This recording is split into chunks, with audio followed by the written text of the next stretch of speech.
Dude, I woke up at 4:45 a.m. Nope. That's a nope for me. I did a very adult thing. I woke up at 4:45 a.m. and then I went to the gym and I ran for 45 minutes.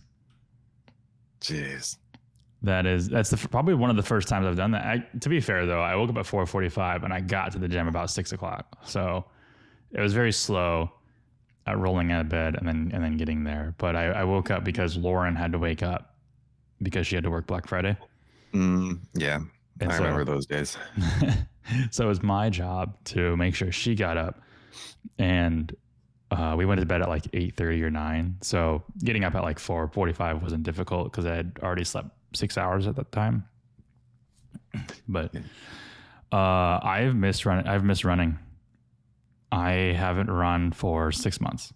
Nothing you're saying is relatable to me at the moment. Like everything I'm like, that's commendable, and I cannot speak or relate to any of it. Here's the thing is I never liked running. Like running, the act of running itself isn't pleasurable, like the thought of it.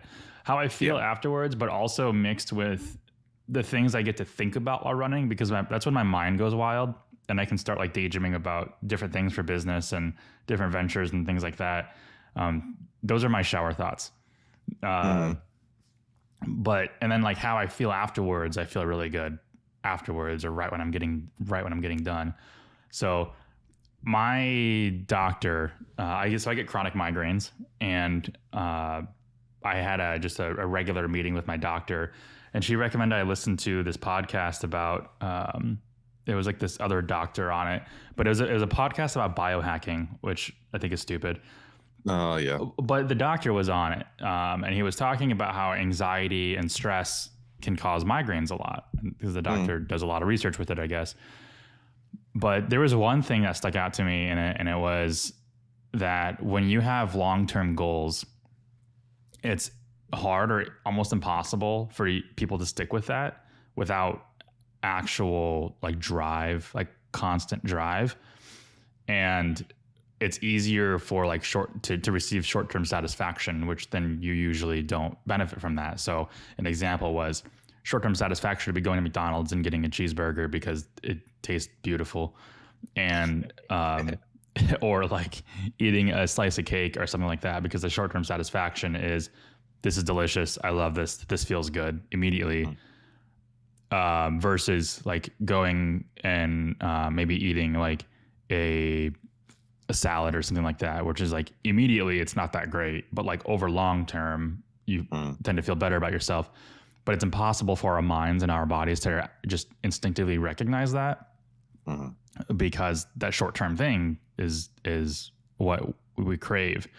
That's what actually releases the dopamine. So they gave working out as an example, and they said like nobody goes to work out because they see results immediately. And if you eat a slice of cake, you don't see the negative sides immediately, the negative side effects. So your brain says, well, I can eat this cake, that's fine, but if I work out one time, it's not going to do anything. So he said, well, in order for you to focus on working out or actually going to the gym, remember what it was like to feel, or remember what it was like for you when you felt after you finished working out, and then crave that, like the feeling immediately after working out. So when you crave cake, you crave the taste, and you'll get it as soon as you eat it. But when you crave to look good, you go to work out and nothing changes because you don't look good. But if you crave how you felt afterwards, then it makes it so much easier. So I went to the gym expecting that and thinking that, and it made actually starting to run a lot easier. And then when I got done, I was like, yes, this is the feeling. So I'll probably keep it up now. Yeah, I don't do that at all.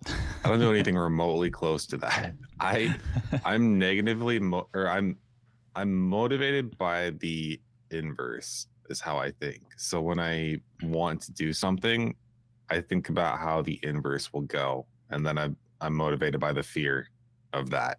So like, for example, let's say growing a business or building wealth, I think of what my life will be like when I'm 50 or 60, and I've just done mediocre and not made a lot of money, and then I'm going to get old and have to retire with nothing. Like thinking that way and seeing like the scary negative consequences.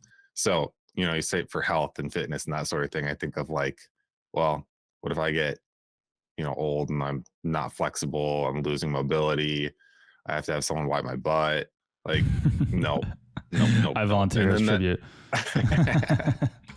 But that's, I don't know, that's how I get motivated, is I think about but that's probably not, I think that could not be good mentally. Like, yeah, I don't think it's good mentally. I mean, I think everybody is motivated by different things. You and I are both motivated by negative reinforcement. If someone tells us we're shitty, like we do better.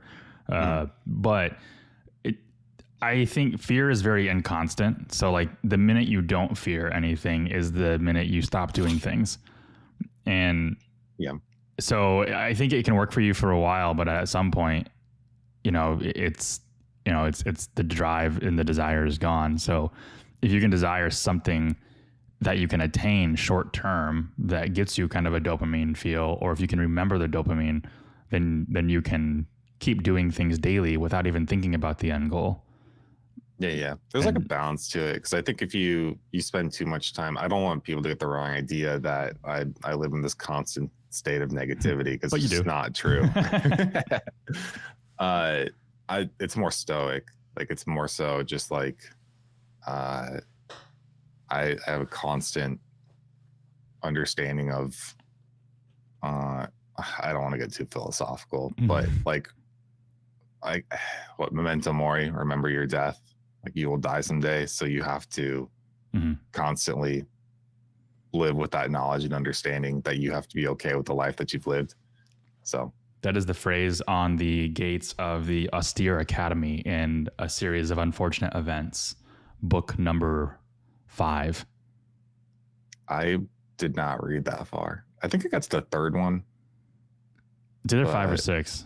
3 is The Wide Window. That's with Aunt Josephine. And then 4 is The Miserable Mill.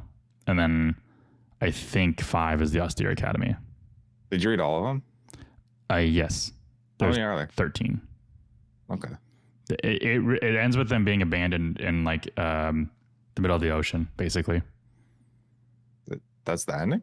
Well, there's a fast forward at the end where like Sunny is older and she meets Lemony Snicket. Or maybe this is just, maybe I'm just thinking of the TV show. And so Sunny like continues the kind of the story, and like Violet and Klaus aren't in the picture. I don't know if they're dead or what, but yeah, I never got that far. I don't know why. I just, because the intro, like the beginning was always the same, right? What was it? Like, oh, like, yeah, don't read this, turn around. Like, yeah, so it killed me. I was like, sorry, I can't. This is, I was super into that in like 5th grade, like 4th and 5th grade. Yeah. Okay. So while I was running, by the way, I thought about something, and I've been doing a lot. I've been doing a lot lately. Like, we have Evergrow. I still have my full-time job. Brag on yourself a little bit. Keep going. By choice.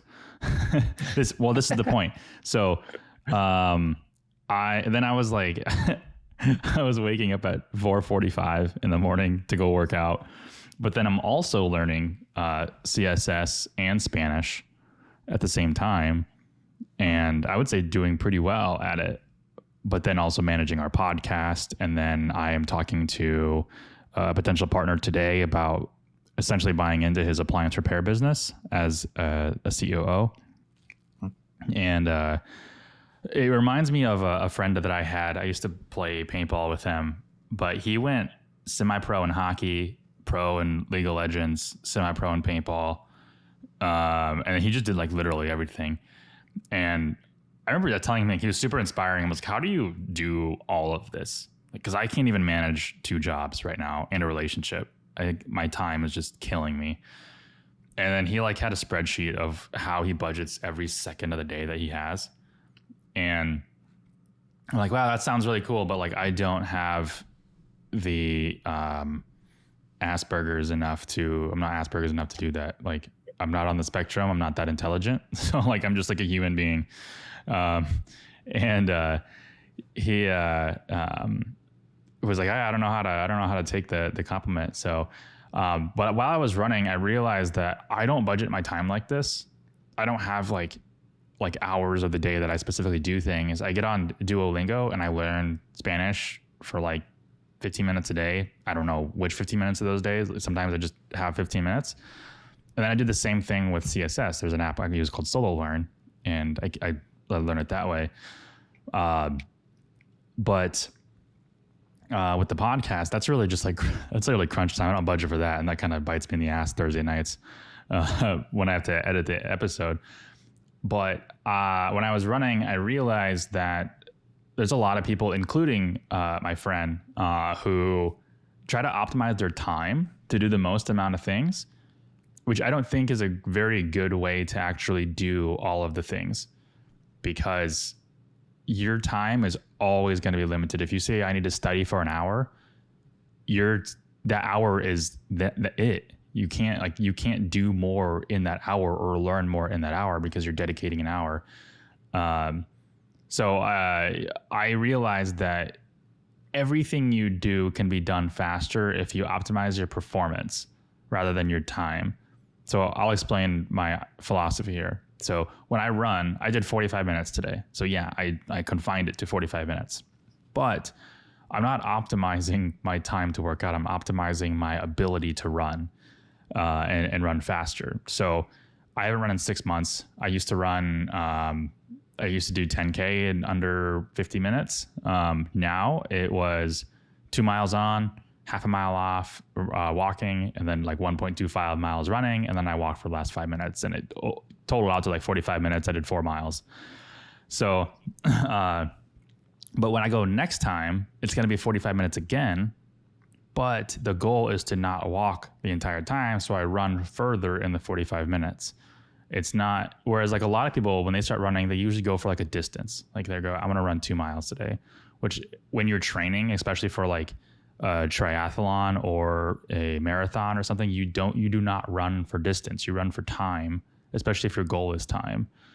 Marathon's a little different. Sometimes, the 12, once you know you can run that far, then you run for time. But the same is true for like my day job, for instance, where I work from 9 to 5 essentially, but it's remote. And what I do is I block out my time. So again, it's going back to time, but I'm blocking out the time to get a number of tasks completed. If all those tasks get completed in that time frame, then I go on to work on other things. Maybe I switch over to Evergrow for half an hour and I work in there. So like I kind of mix and match things to work on. But as long as I get better at doing what I do, I can do it faster. So the time that I budget for it still exists, but I have less of it to do in that time frame, which means I can do other things in that allotted time frame. Is this making sense, or am I just rambling? That makes sense. Okay. It's another thing that we think differently about. But it made sense when I was running. I was like, yes, this makes sense. Because there was something else too. Like when I started cutting podcast episodes, it was taking me 3 hours per hour. So every second I spent, it took me 3 seconds to edit it. And now, so like if we had an hour-long podcast episode, it would take me 3 hours to cut it. But now if we have an hour-long podcast episode, it takes me an hour and 20 minutes. Like just so much faster. I'm not even using new software. I've just gotten better at it. Yeah, I see it as that there's layers usually, or multiple steps that people will hit when trying to optimize or just do better in their life. And I think that was probably one of them. I don't know the order, or maybe people do it in a different order than like what I've experienced. But yeah, one of them is just simply optimizing the way that you're doing it, because you're probably doing it inefficiently. I think that's a big one, and that a lot of people can improve on. Yeah. And the other thing I thought of too, which I think you would agree with, was we allot, 4 hours to each of our clients who pay us the minimum, because our internal rate is $125 an hour. we don't like, yeah, we budget based off of time, but if we can do the same amount of work in less time, we make more money in theory.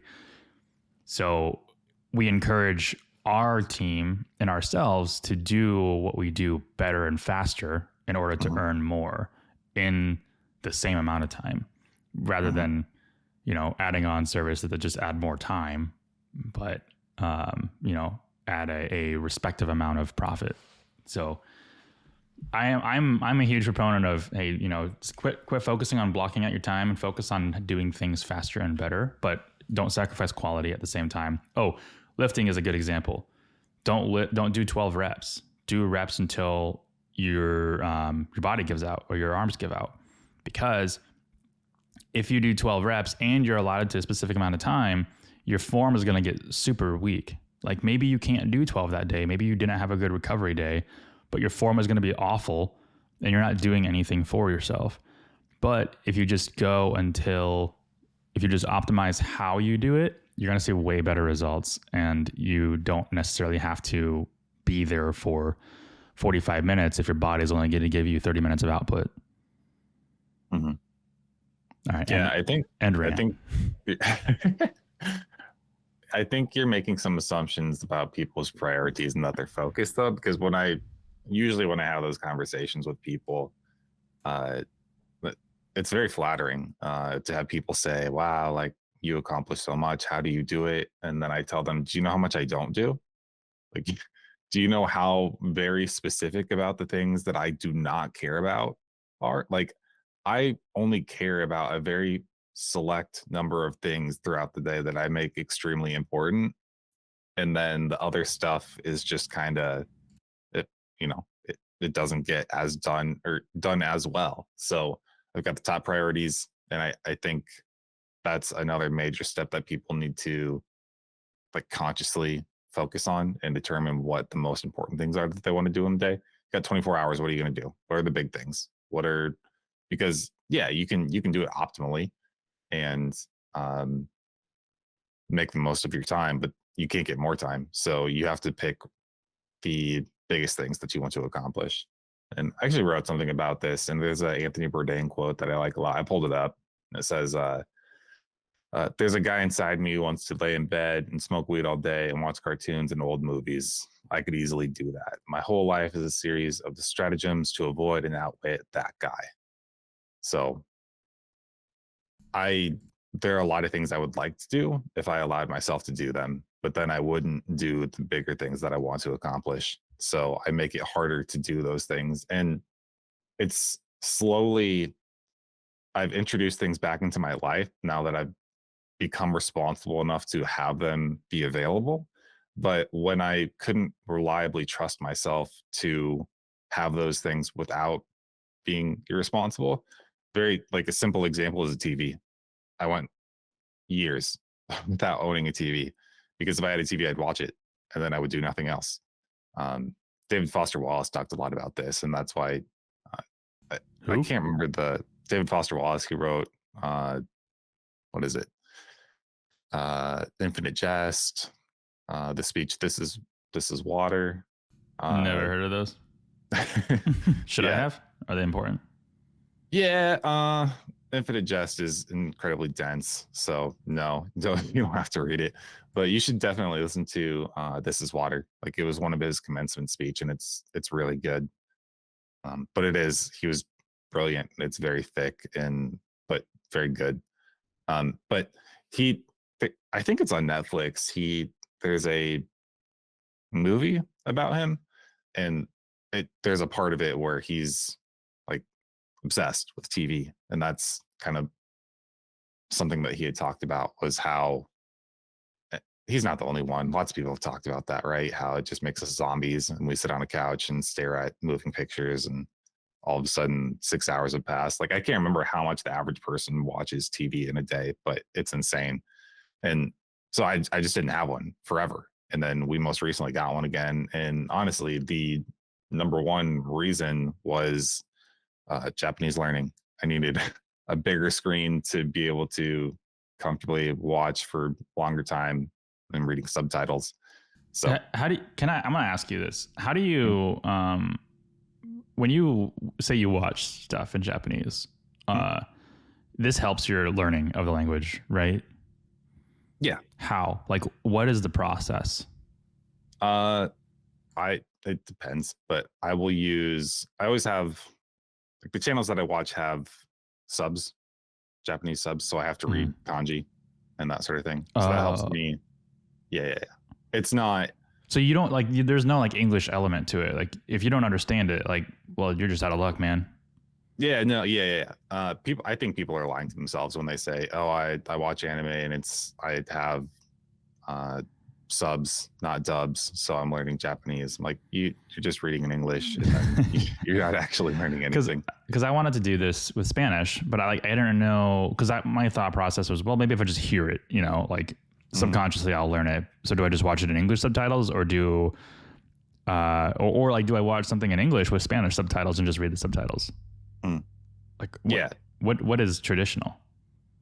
I honestly don't know the optimal way, but I know that if you're trying to listen to things that you don't understand yet, it's not really helpful. Like there's some level of benefit to it, but the best thing is listening to things that you are capable of understanding. So it's boring, but I have to watch like Peppa Pig, right, in Japanese, because it's dumb enough for me to understand it with listening and reading. I was telling you, like the voice actor for Peppa Pig in Japanese is like the same voice actor for like Hisoka or something from Hunter x Hunter. Let me look. Let's see, Peppa Pig Japanese voice actor. Nice thing is it's all free on YouTube. It's really cool that they do that. Yeah. So he does. Wait.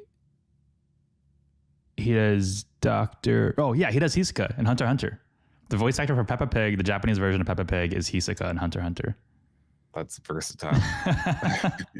You're like, I don't know what to do with this information.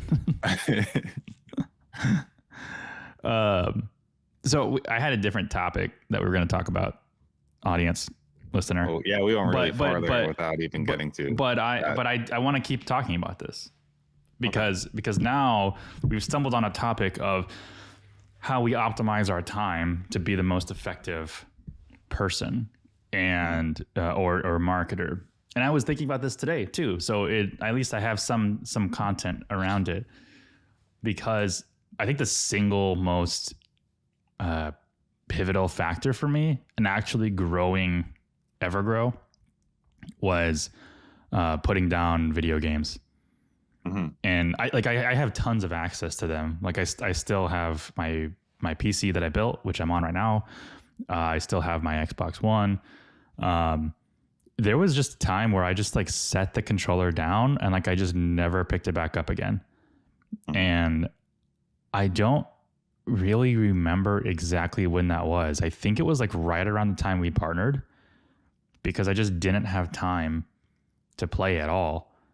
Which is a fortunate position for me. But like if you have a lot of time, we talked about this in one of our previous episodes, where it was like, if you don't have a lot of time, you usually spend your time just like posting as much as you can on every single social platform out there to promote your business. But if you don't have any time, then you got to pick the one that matters to focus on. So I put down video games in a kind of a state of, I don't have time to play this, and it sucks because every single day I want to play. I watch so many like Facebook Apex videos, just like, man, I want to jump back in and play. But I legit just don't have the time. I could play it in the morning, but then like I'm playing it and I'm like, okay, cool. That was 3 hours that went by. I could have worked on the podcast website. I could have, wrote a blog post or whatever. And I just feel shitty about myself. Yeah, I don't know. It feels like video games have become a different thing than what it was, at least for me growing up, because when I hear people talk about the number of hours they're sinking into a particular game and they do it with pride, like, I don't get it. Like, if you spent that much time doing something else, you'd have a lot more to show for it. I think it comes down to priorities. Yeah, I'm not trying to shame them for being happy. Right? Do things that make you happy, spend time on that. That's a good and important thing. But it's usually they wish that they had done other things too. And yeah, I was going to say that was your perspective and the way that you viewed things, but there are also people who maybe you're going to grow an agency and then want to play video games, and to them they're going to see playing video games is more important and prioritize that over certain parts of agency growth, something like that. And I think people will think that way and experience that way. And if you know that you're going to be that person, you need to get rid of your distractions. Like I had to get rid of consoles because I knew I couldn't be trusted to have them. I still don't have any. I if I do want to play any sort of game, I have to do it on Android because I have to be a casual. Like I can't be allowed to get too serious about games because I'll go too deep. So yeah, I was the same. I even took my phone and I turned it to black and white to reduce the color on it, because there was some biohacking thing that like your brain loves color. Mm-hmm. And so if it's black and white, you're less likely to look at it. But it's since back then, and my phone still distracts me quite a bit. And so does just Facebook in general. But it's fortunately my Facebook feed is nothing but SEO groups and lawn care groups. So it's like I'm distracting myself, but at the same time marketing and promoting either the podcast or Evergrow marketing. But as far as like video games, like I tell Lauren all the time, like I wish I could play like right now, and link back up with my old friends, because some of them still play. But it's kind of sometimes lonely, because I remember I used to just get on and like with the guys, like the same 4 guys, and we would just play Gears of War lobbies all day. Maybe like there's only 2 other guys, and we would play Apex. Or Fortnite. That was a big one for us. But then like I just stopped showing up, stopped getting online. And like we even had a group chat on Facebook, and I would be like, yeah, I'm going to jump on today. And like I didn't because it was like we had something come in, like a client said something and I had to handle it. And it was very defeating, but I think my outlook on life kind of changed quite a bit too when I realized that my priorities were with growing a business and being successful. Like I want to be 40 and just playing video games all the time, because I built that for me, and I can do that because they make me happy.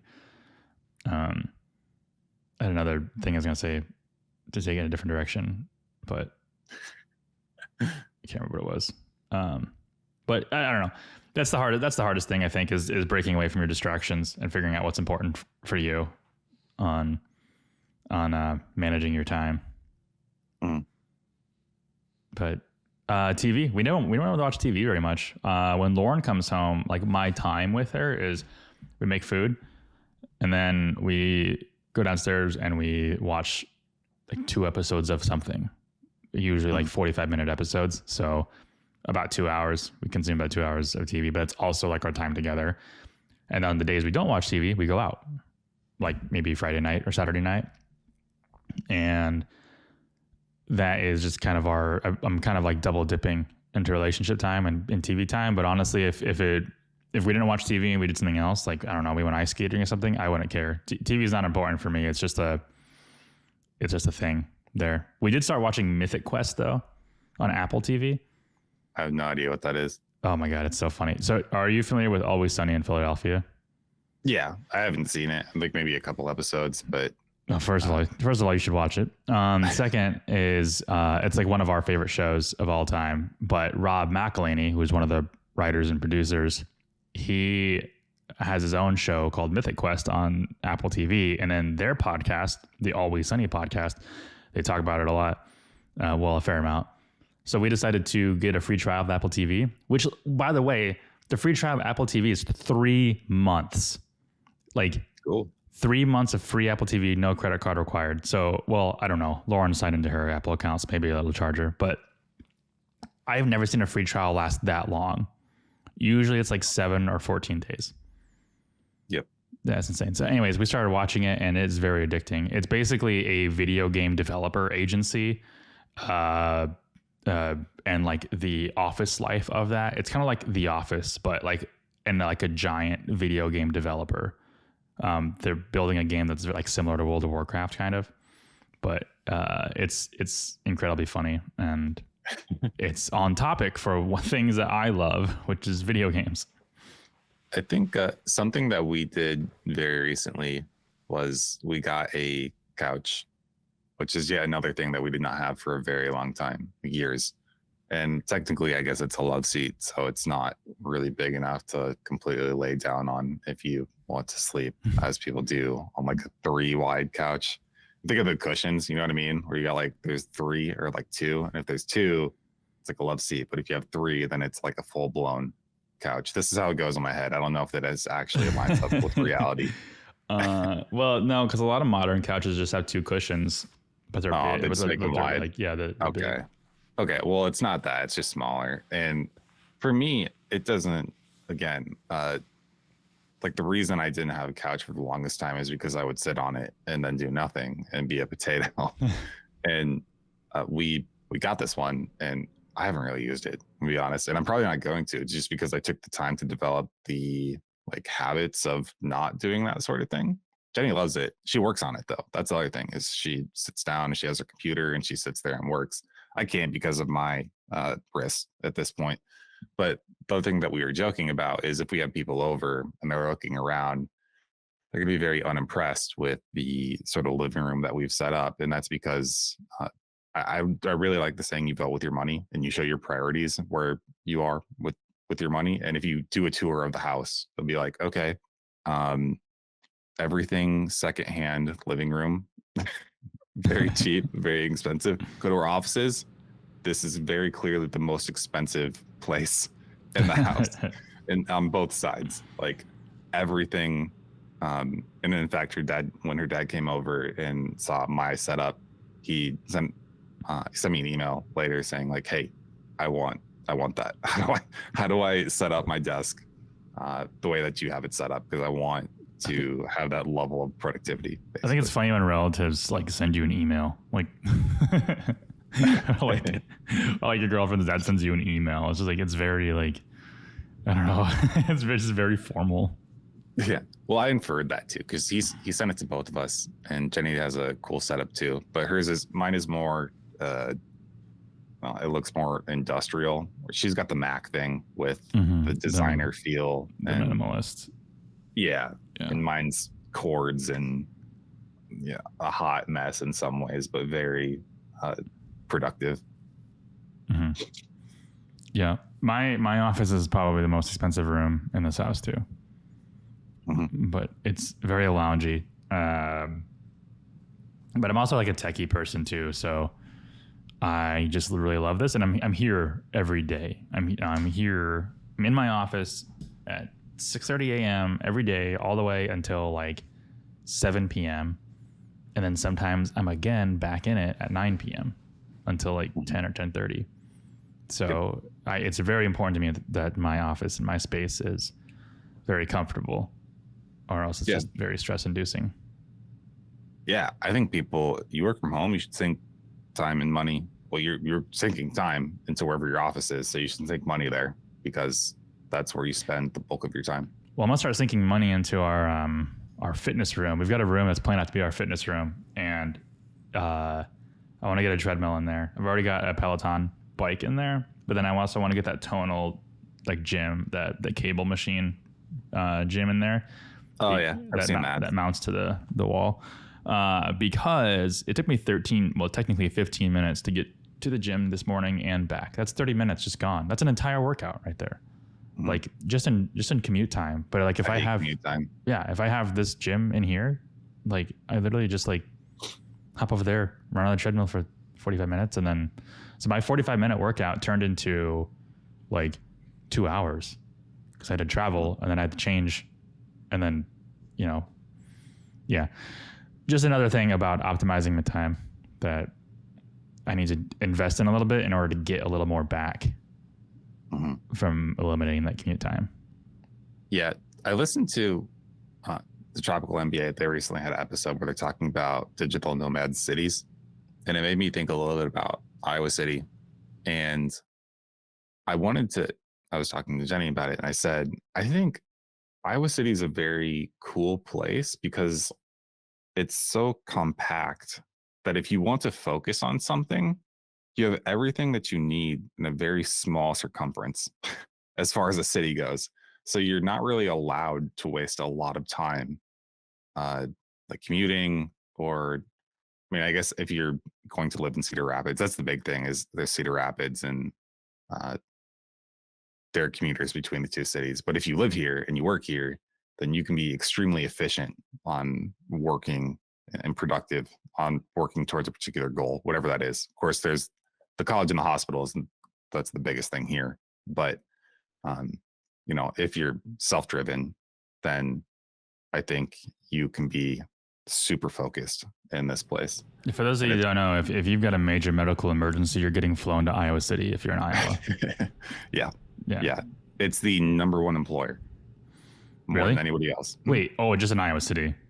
No, in Iowa. No, wait, even more than John Deere? Let me Google it. I'll fact check this. I think you're wrong. Biggest employers in Iowa. What do you want to trust? What's the source of truth? I don't know. Indeed, Glassdoor. What are the options? Iowa.gov. Maybe that's all right. That'll work. Oh, that doesn't count. This is West Des Moines. No. Yeah, we need. All right, we're gonna take a short break and we'll come back with the answer. I see Des Moines Partnership.com. Major employers. It doesn't say top, it just says major. And then again, it's in the Des Moines area.